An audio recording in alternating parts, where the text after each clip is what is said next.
দাদা আমরা আলোচনায় যাবো। এর মাঝে, মাঝে আমরা হয়তো বিভিন্ন অ আসনের থেকে ২-১ জন প্রার্থীকে আমরা যুক্ত করতে পারি। আমি কয়েকজনকে বলে রেখেছি।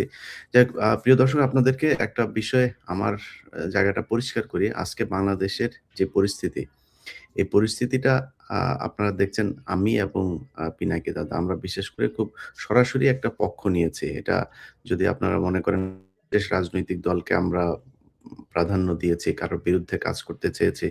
আসলে আমাদের বিরুদ্ধে তো অভিযোগ আছেই। আমরা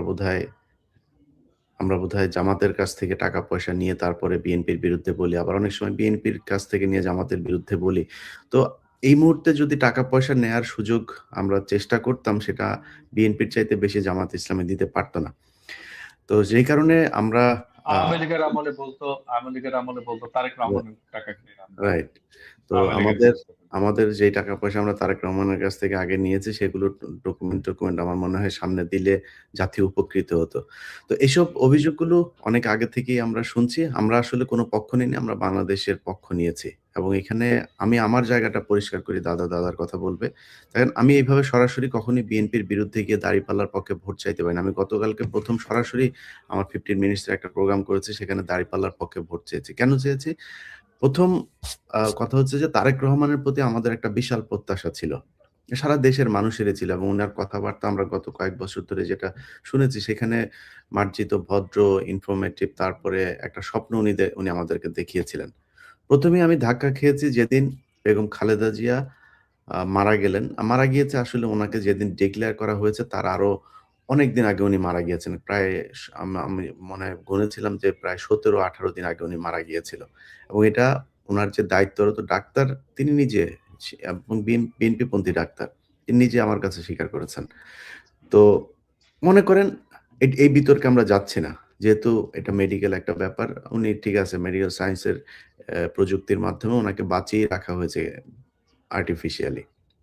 কিন্তু উনি তো মানে মৃত্যু পথযাত্রী। উনি তো মৃত্যুর সাথে লড়ছিলেন। এটা তো সত্যি কথা। যদি এটা সত্যি হয় তাহলে উনি খুবই অসুস্থ ছিলেন এবং তারেক রহমান জানতেন যে উনি মৃত্যুর হাত থেকে বেঁচে আসবেন না। এটা তো উনি জানতেন।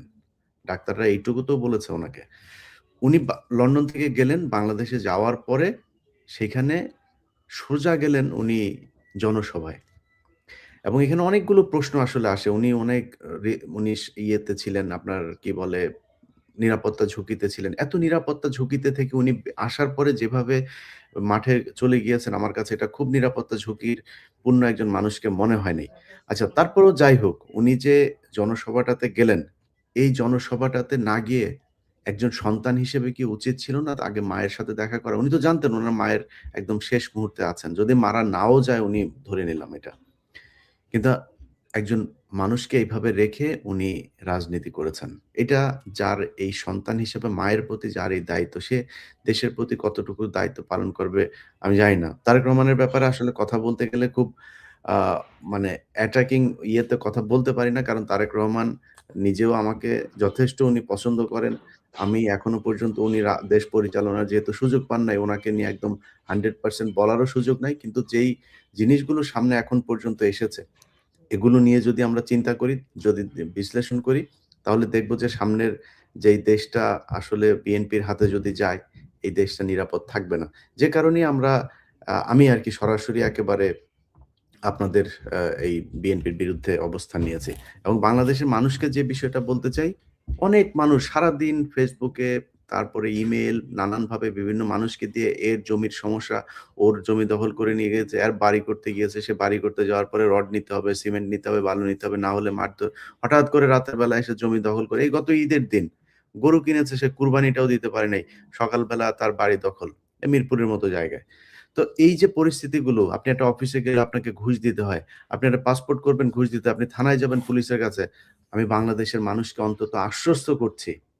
এখানে লুকোচুরির কিছু না। একটা পক্ষ তো নিয়েছি। যেই পক্ষ নিয়েছি সেই পক্ষের কাছে আপনাদের এই দাবি, এই সমস্যার যদি সমাধান করতে না পারি, সেদিন আবার সেখান থেকে বের হয়ে আসবো। সো আপনাদের কাছে অনুরোধ থাকবে যে, যে নির্বাচন সামনে আপনাদের সামনে যে সুযোগ, আমি কালকে ট্রেনের মধ্যে দেখছিলাম, দাদা হয়তো সেই ফুটেজগুলো দেখেছেন, যে ট্রেনের ভেতরে মানুষ দাঁড়িপাল্লার মিছিল করতে, করতে বাড়িতে যাচ্ছেন। এই যে এক বিপ্লব, এই বিপ্লবের সামনে আমরা দাঁড়িয়ে আছি এবং আমার বিশ্বাস বাংলাদেশের মানুষ সত্য ন্যায়ের পক্ষে, সৎ শাসকদের পক্ষে রায় দেবেন এবং চাঁদাবাজদের বিরুদ্ধে তাদের অবস্থান নেবেন। দাদা আমি আপনার কাছে ২য় যে প্রশ্নটা করতে চাই সেটা হচ্ছে যে, আপনি দীর্ঘদিন ধরে বিএনপির সাথে আপনার অবশ্যই একটা খুব ভালো সম্পর্ক ছিল। আপনার সাথেও নিশ্চয়ই তারেক রহমানের সরাসরি কথা হয়েছে। আপনি হঠাৎ করে এই বিএনপি থেকে এত 180 ডিগ্রি সরে আসলেন কেন? অ্যালাইনমেন্ট সেটা না থাকা। মানে যেকোনো সম্পর্কই তো পলিটিক্যাল অ্যালাইনমেন্ট সম্পর্ক। আমি যে রাজনীতিতে চাই, আমি যে বাংলাদেশ দেখতে চাই, আর বিএনপি যে বাংলাদেশ দেখতে চাই, এই ২ টার মধ্যে তফাৎ। বিএনপির মূল সমস্যাটা যেটা হয়েছে, আমার সাথে তারেক রহমানের এট লেংথ আলাপ হইছে। দীর্ঘ সময় ধরে আলাপ হইছে। লাস্ট যে আলাপটা, মানে যেখানে আমাদের বিচ্ছেদটা হলো আরকি। আম আমি তারেক রহমানকে আম কয়েকটা সাজেশন দিছিলাম ওই মিটিং এ। আ এবং আমার সাজেশনটা যদি উনি শুনতেন, তাহলে প্রবাবলি বিএনপির আজকের এই অবস্থাটা হয় না। আম সেটা হচ্ছে যে বিএনপি যেটা চায়, আমি যেটা উনার সাথে কথা বলে বুঝলাম, সেটা হচ্ছে যে এই যে একটা বিপ্লব হয়ে গেল, আমাকে যে রাষ্ট্রটার সংস্কার করতে হবে, বদল করতে হবে। এটা আগের রাষ্ট্র আর চালানো যাবে না। সেটা উনি মানতে নারাজ। উনি আগের সমস্ত ব্যবস্থা রাখবেন। আগের ব্যুরোক্রেসি, আগের প্রশাসন, আগের জুডিশিয়ারি, আগের সিস্টেম, আগের আইন, আগের সংসদ, সবকিছু আগের মতো। এ এবং কেন? সেটা হচ্ছে যে উনি ওই রাষ্ট্রটাকে বোঝেন। ওই আগের রাষ্ট্রটাকে বোঝেন। সেখানে শুধু শাসক বদল হবে। মানুষের ভাগ্যের বদল হবে। কিন্তু আমি তো শাসক বদলের জন্য আমরা লড়াই করেছি। জীবন দেয়নি আমাদের বাচ্চারা। বাচ্চারা দিচ্ছে শাসন বদলানোর জন্য।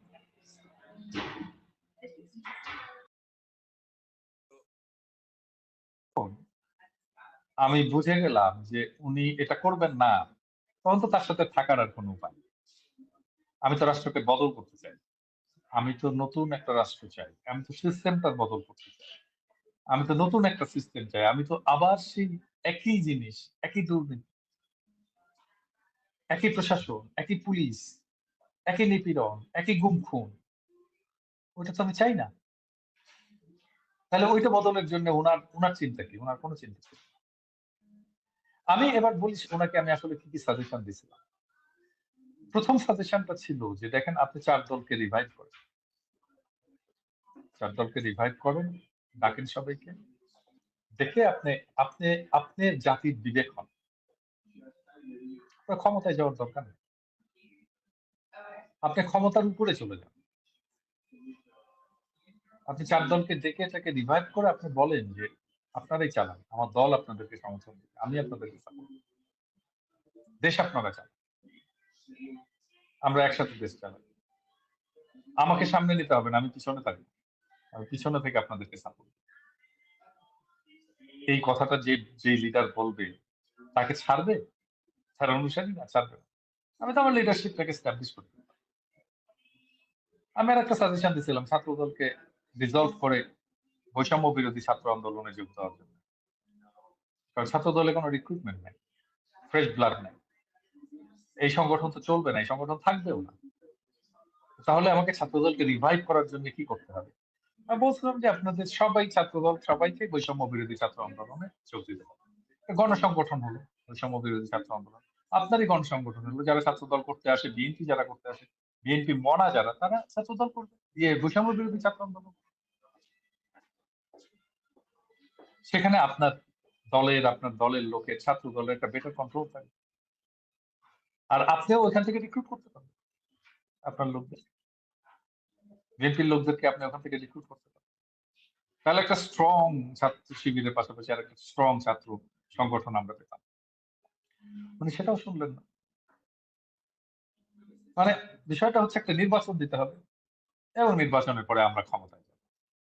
That's it. তাহলে এত এত এত ২৪ হলো কেন?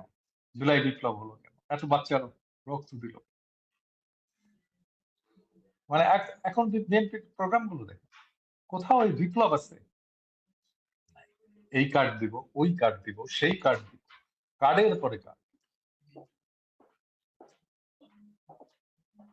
তো তার সাথে তো পলিটিক্যাল অ্যালাইনমেন্ট করার কোনো জায়গা নেই। কোন জায়গা নেই। এবং তারপর থেকে আমি তখনই বুঝে গেছি যে এই দল আসলে ক্ষমতায় আসতে পারবে না। কারণটা হচ্ছে যে বিপ্লবের পরে তো একটা দেশের জনমানুষ চেঞ্জ হয়ে যায়। মানুষের চিন্তা চেঞ্জ হয়ে যায়। মানুষের ভাবনা চেঞ্জ হয়ে যায়। অ্যাসপিরেশন চেঞ্জ হয়ে যায়। আকাঙ্ক্ষা চেঞ্জ হয়ে যায়। স্বপ্ন চেঞ্জ হয়ে যায়। একটা বিপ্লবের পর। ওইটাকে বিএনপি আর ধারণ করতে পারবে না। এবং পারেওনি। এবং সেটা আগামী ১২ তারিখে বোঝা যাবে যে বিএনপি নিজেকে মনে করতেছে ২০০ র বেশি আসনে জিতবে। হ্যাঁ, কুজার চিত হয়ে শোয়ার শখ। ভূমিধ্বস পরাজয় হবে। এমন পরাজয় হবে যেটা তারা কল্পনাও করেনি। এমনকি আমরাও কল্পনা করতে পারতেছি না কি পরাজয় হবে। এই পরাজয়ের মুখে দাঁড়াচ্ছে। আমি আগের প্রসঙ্গটায় আসি। মানে আমি প্রত্যেককে চিন্তা করতে বলব যে ধরেন আপনি তারেক রহমান এবং খোদা না করুক আপনার মা এরকম একটা অবস্থায় একটা হসপিটালে এভার কেয়ার হসপিটালে এইভাবে অচেতন অবস্থায় আইসিইউ এ আছে। আপনি কি করতেন? লন্ডন থেকে ফিরলেন, কি করতেন? নেক্সট কাজটা কি হতো? বলেন নিজে চিন্তা করুন। আমার কথা ভাবতে হবে না। আমার কোন সাজেশন শোনার দরকার নেই। আমার মা হলে আমি নামার পরে ঐখান থেকে হেলিকপ্টার নিয়ে এভার কেয়ারে যেতাম। এভার কেয়ারে কিন্তু হেলিকপ্টার ল্যান্ড করার ছাদের উপরে একটা জায়গা আছে। গোল জায়গা। দেখেন? ওটা কিন্তু হেলিকপ্টার ল্যান্ড করার জন্য ওখানে তৈরি করা হইছে। এভার কেয়ারেই ল্যান্ড করা যায়। হেলিকপ্টার আমি ওখানে নেমে ইমিগ্রেশন শেষ করে আমি এভার কেয়ারে যেয়ে ল্যান্ড করতাম, আমি মাকে দেখতাম।